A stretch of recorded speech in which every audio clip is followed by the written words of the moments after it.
खुद एतमादी क्या है? अगर इसको डिफाइन करना हो तो ये डिफाइन करने से ज्यादा, सुनने से ज्यादा, देखने से समझ में आता है। अगर किसी को सेल्फ कॉन्फिडेंस समझाना हो तो उसे अगर हम बताना शुरू कर दें तो उसको इस तरीके से शायद समझ ना आए, लेकिन अगर हम उसको दिखा दें तो उसको कॉन्फिडेंस नजर आ जाएगा। किसी दूसरे पर एतमाद होने का आमतौर पर यह मतलब होता है कि हम उस पर ट्रस्ट करते हैं, उसकी एबिलिटीज पर, उसकी क्वालिटीज पर, उसके फैसलों पर।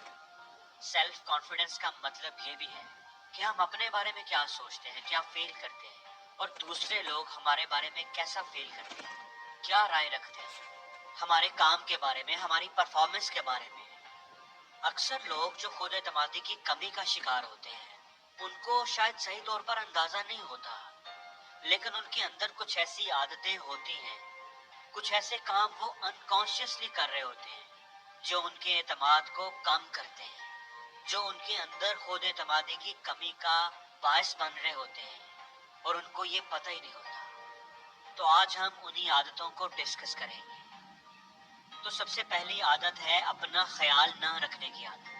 अपनी सेहत का, अपने लिबास का, अपनी अपीयरेंस का ख्याल न रखने की आदत। जब आप अपनी अपीयरेंस का ख्याल नहीं रखते, कपड़े साफ सुथरे नहीं पहनते, आपसे स्मेल आ रही होती है, शेव बड़ी होती है, आपने बाल नहीं कटवाए होते या आपका पेट निकला हुआ है, तो आप सोचें कि आपकी अपने बारे में क्या फीलिंग होगी, क्या राय होगी। और जब आप किसी से मिलेंगे तो आप कैसा फील करेंगे। और उसकी बजाय अगर आप फिट स्मार्ट हैं और आपने नहा धोकर साफ सुथरा लिबास पहना हुआ है, अच्छा लिबास पहना हुआ है, तो आप कितना कंफर्टेबल फील करेंगे, कितना कॉन्फिडेंट फील करेंगे, आप अपने बारे में अच्छा फील करेंगे और लोगों से मिलते हुए भी आपके एतमाद में इजाफा होगा। बाज लोग अनकॉन्शियसली अपनी अपीयरेंस का इतना ख्याल नहीं रखते, हालांकि ये आपकी खुद एतमादी के लिए बहुत जरूरी है। दूसरी बात यह है कि जब आप बाल बनाते हुए, तैयार होते हुए खुद को शीशे में देखते हैं तो आपको क्या नजर आता है?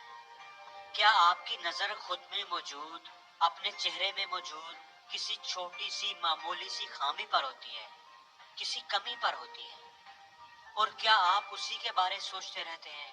अगर ये तिल का निशान मेरे चेहरे पर ना होता, अगर मेरी नाक इस तरह की होती, अगर मेरे बाल थोड़े सिल्की होते, अगर मेरे अंदर ये कमी ना होती, तो अगर आप ऐसा करते हैं तो आप जान लें कि ये अमल आपकी खुद एतमादी के लिए जहर की तरह काम करता है। खुद पर तनकीद करने की आदत आपको दुखी करेगी, उदास करेगी, एहसास से कमतरी में मुब्तला करेगी। इसलिए अपनी छोटी छोटी कमियों पर फोकस करने की बजाय अपनी तवज्जो अपनी अच्छाइयों पर रखने की कोशिश करें। शुरू शुरू में आपको ये मुश्किल लगेगा, लेकिन जब आप इस चीज की प्रैक्टिस करते रहेंगे तो आपकी ये आदत अपने बारे में आपके सोचने का अंदाज बदल देगी और आप खुद को पुरेतमाद महसूस करने लगेंगे। दूसरों की तारीफ करना, कम्प्लीमेंट देना अच्छी बात है, लेकिन जब आप किसी की बहुत ज्यादा तारीफ करना शुरू कर देते हैं तो अनकॉन्शियसली आप उनको ये बता रहे होते हैं कि वो आपसे कितना बेहतर है। दूसरों की हौसला अफजाई करना अच्छी बात है, लेकिन अपनी सेल्फ एस्टीम का भी ख्याल रखना चाहिए। हर वक्त दूसरों की तारीफ करते रहने की बजाय उन सलाहियतों और उस टैलेंट पर भी ध्यान दें और उसको भी अप्रिशिएट करना चाहिए। आपको हमेशा याद रखना कि हर किसी के अंदर अलग अलग खूबियां होती हैं, हर किसी को अल्लाह ने कुछ ना कुछ खास दिया होता है, इसलिए अपनी अच्छाइयों को भी कभी ना भूलें। एक आदत जो आपको बहुत ज्यादा नुकसान पहुंचाती है वो है अपने साथ मनफी बातें करना, मनफी सोचते रहना।